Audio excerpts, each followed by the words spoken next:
Friends, आज हम पढ़ेंगे एंजाइटी डिसऑर्डर। एंजाइटी डिसऑर्डर होता क्या है, एंजाइटी डिसऑर्डर के कौन कौन से प्रकार हैं, कौन से रिस्क फैक्टर हैं, कैसे इससे बचा जा सकता है और इसका इलाज कैसे करना है।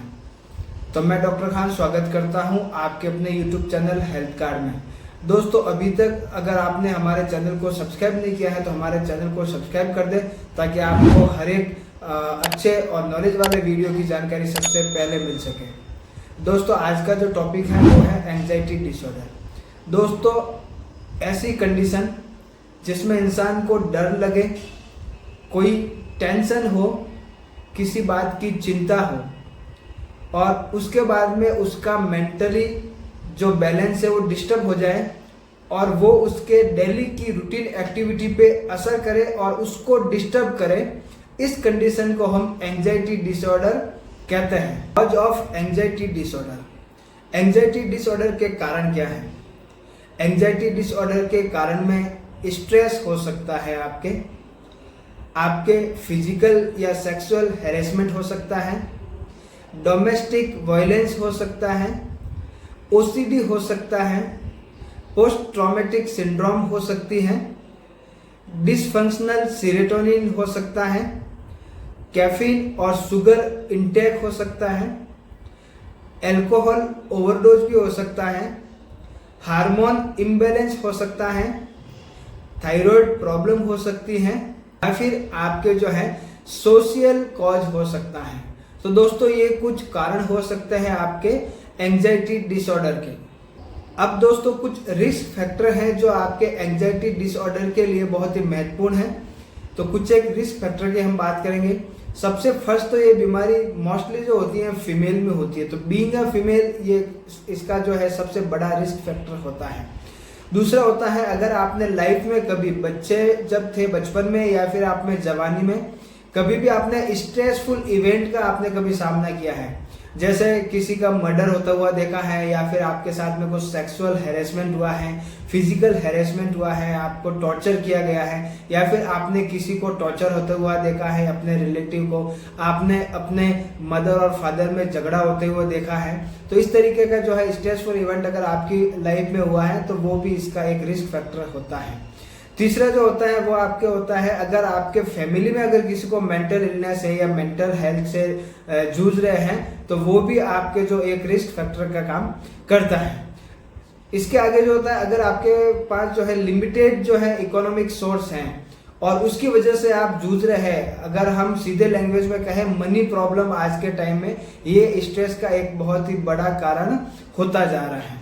दूसरा है कि अगर चाइल्डहुड में शाई हैं, शर्माते हुए हैं, अगर शर्माना आपकी आदत है अगर बचपन में, तो वो आगे जाके आपके एंजाइटी डिसऑर्डर में कन्वर्ट हो सकता है। तो दोस्तों, ये कुछ इसके रिस्क फैक्टर हम गिन सकते हैं जिसकी वजह से आपको एंजाइटी डिसऑर्डर हो सकता है।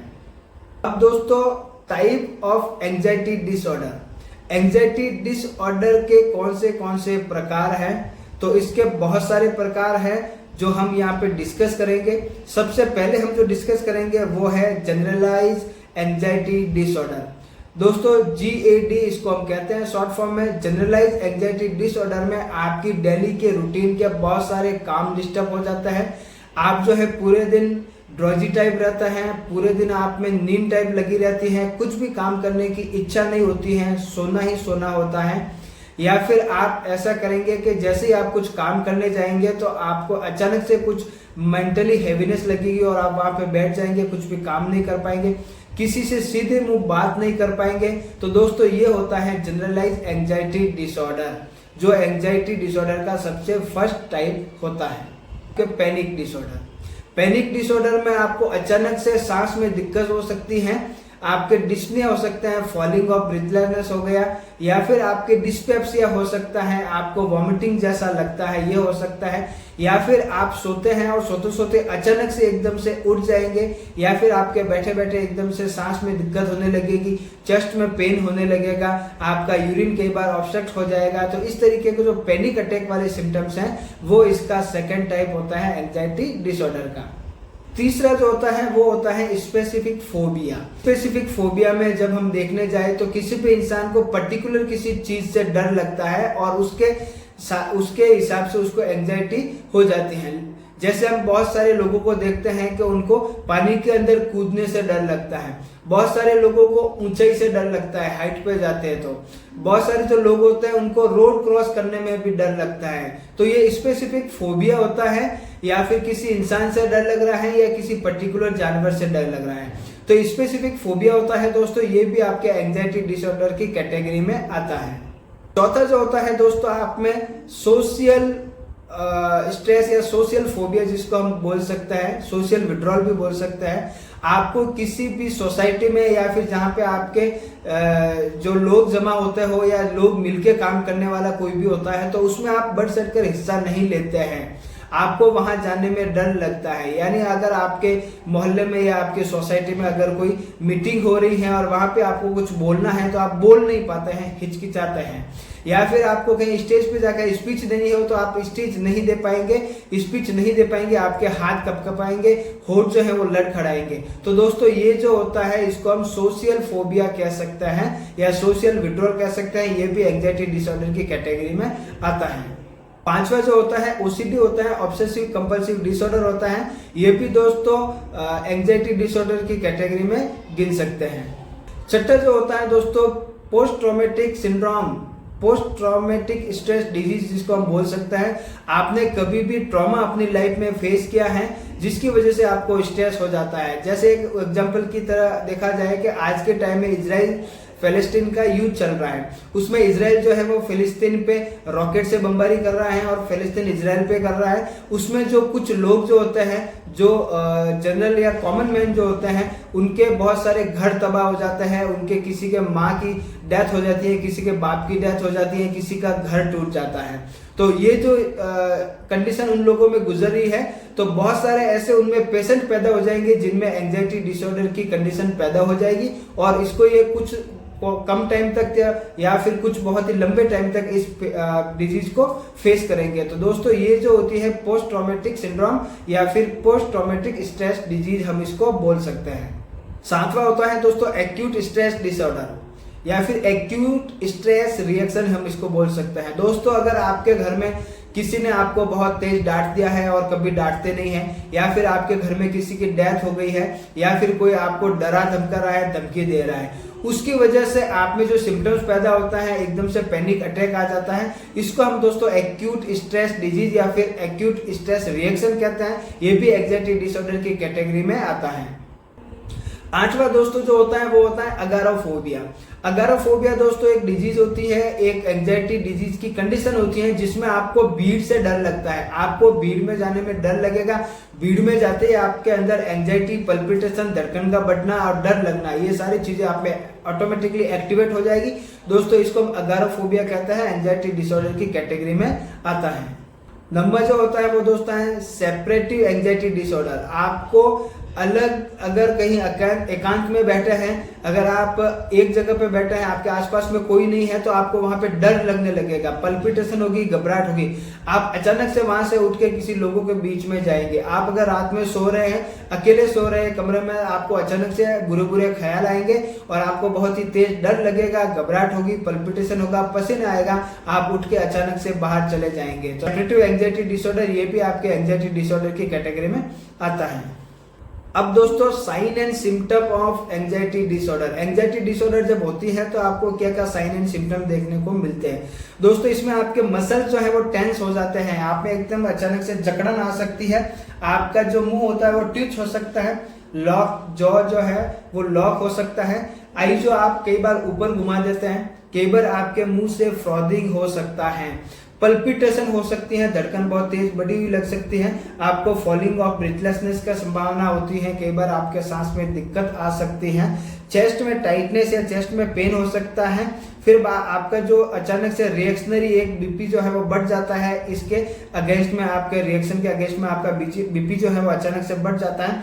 इंसोम्निया हो सकता है आप में, डिस्पेप्सिया या फिर हम कह सकते हैं कि डाइजेस्टिव प्रॉब्लम हो सकती है, पैनिक अटैक हो सकता है, इरिटेबिलिटी या एग्रेसिवनेस हो सकती है, साथ ही साथ आप में रेस्टलेस हो सकती हैं और आपको बहुत ही तेज पसीना आ सकता है। तो दोस्तों ये कुछ इसके साइन एंड सिम्टम्स हैं जो आप एंजाइटी डिसऑर्डर में फेस कर सकते हैं। तो ये आपके साइन एंड सिम्टम्स दिखते हैं तो आपको वहां पे एंजाइटी डिसऑर्डर की संभावना होनी चाहिए। अब दोस्तों कुछ इन्वेस्टिगेशन कराने होते हैं। अगर आपको एंजाइटी डिसऑर्डर नहीं हो, कई बार सिम्टम्स एंजाइटी डिसऑर्डर के और मेंटल इलनेस के जो होते हैं वो सेम लगने लगते हैं, तो आपको उसके लिए कुछ टेस्टिंग कराने होते हैं जिससे आप पता लगा सके कि हाँ कुछ दूसरी मेंटल एब्नॉर्मलिटी जो इंट्राक्रैनियल एब्नॉर्मलिटी तो नहीं है। तो उसके लिए आपको कुछ टेस्ट कराने होते हैं। तो सबसे पहले हम कराते हैं CBC कराते हैं। आप में सेप्टिसीमिया की कंडीशन में कई बार ऐसे सिम्टम देखने को मिल जाता है जिसमें आप इररिलेवेंट टॉक करता है, आपका बिहेवियर जो वो अल्ट्रेशन हो जाता है। तो इस तरीके के सिम्टम्स आपको देखने को मिल सकते हैं।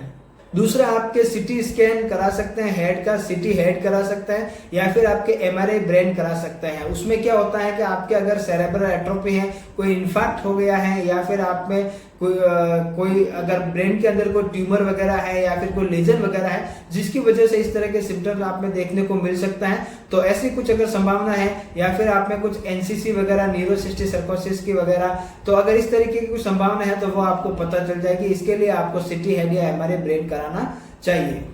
इसके बाद में आपको EEG इलेक्ट्रोएन्सेफेलोग्राफी करानी चाहिए आपके माइंड के अंदर की इलेक्ट्रिकल एक्टिविटी को मापने के लिए। जैसे हम हार्ट के लिए ECG करवाते हैं वैसे ही आपके माइंड के लिए EEG करवाया जाता है, जिसके अंदर आपके पता लग जाता है कि आपके अंदर वेरिएशन कितना आ रहा है, आपके मेंटल हेल्थ को वो डिस्टर्ब तो नहीं कर रहा है। इसका पता लगाने के लिए हम EEG भी करा सकते हैं। आपका चेस्ट एक्सरे करा सकते हैं, आपके EPG करा सकते हैं अगर आप CO2 नार्कोसिस वगैरह में है तो वहां पे, या फिर आपके इलेक्ट्रोलाइट इम्बैलेंस है, अगर पोटेशियम या सोडियम कम है तो भी इस तरीके के सिम्टम्स आप में देखने को मिल सकते हैं। तो दोस्तों ये कुछ टेस्ट हैं जो आप करा सकते हैं, आपको पता लग जाएगा। कुछ डिफरेंशियल डायग्नोसिस तो नहीं निकल के आ रहा है। अगर इसमें से कुछ भी नहीं है, थायराइड भी टेस्ट करा सकते हैं। तो अगर इसमें से कुछ भी नहीं है तो फिर वहां पे आप ये समझ जाए कि इसको एंजाइटी डिसऑर्डर है और ये पेशेंट एंजाइटी डिसऑर्डर से ग्रसित हो गया है। उसके हिसाब से उसका ट्रीटमेंट चालू आपको कर देना चाहिए। अब दोस्तों ट्रीटमेंट ऑफ एंजाइटी डिसऑर्डर, दोस्तों मैं आपको एक चीज बताना चाहता हूं, आप जब भी कोई एलोपैथिक, होम्योपैथिक या आयुर्वेदिक ड्रग लेते हैं तो कृपया करके आपके नजदीक के किसी अच्छे डॉक्टर से, रजिस्टर्ड होम्योपैथिक डॉक्टर या फिर MBBS या मेडिसिन, MD ऑफ मेडिसिन से आप कंसल्ट करके ही इस तरह की दवाइयां लें।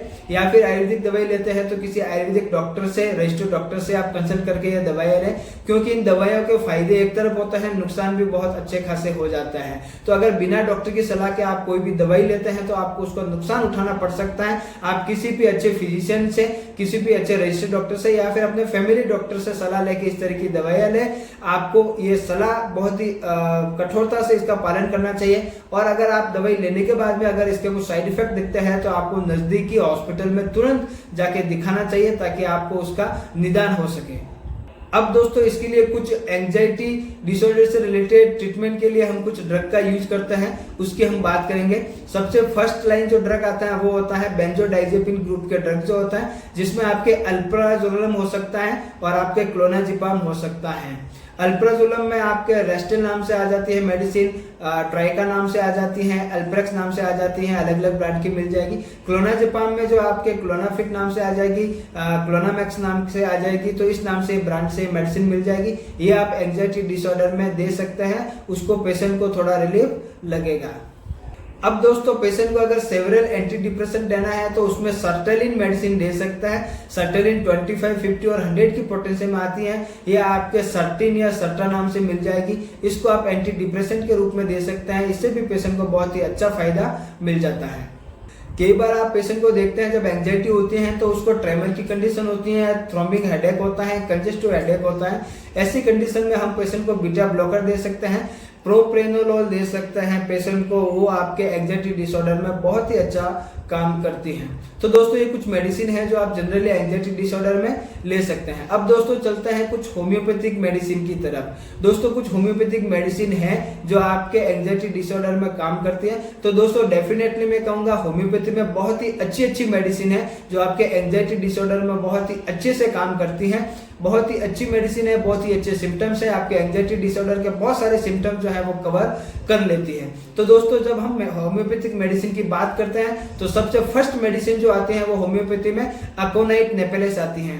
अकोनाइट नेपेलेस दोस्तों फियर एंड फ्राइड के लिए, एंजाइटी के लिए बहुत ही अच्छी मेडिसिन है। पल्पिटेशन हो गया, घबराहट हो गई, शूटिंग हो गया, आपके बहुत ही अच्छी मेडिसिन है। अकोनाइट नेपेलेस आपके बहुत सारे मेंटल सिम्टम्स को कवर कर देती है। दोस्तों इसके बाद में दूसरी मेडिसिन जो है वो आप यूज कर सकते हैं इग्नेशिया अमारा। इग्नेशिया अमारा भी बहुत ही अच्छी मेडिसिन है आपके एंजाइटी डिसऑर्डर के लिए।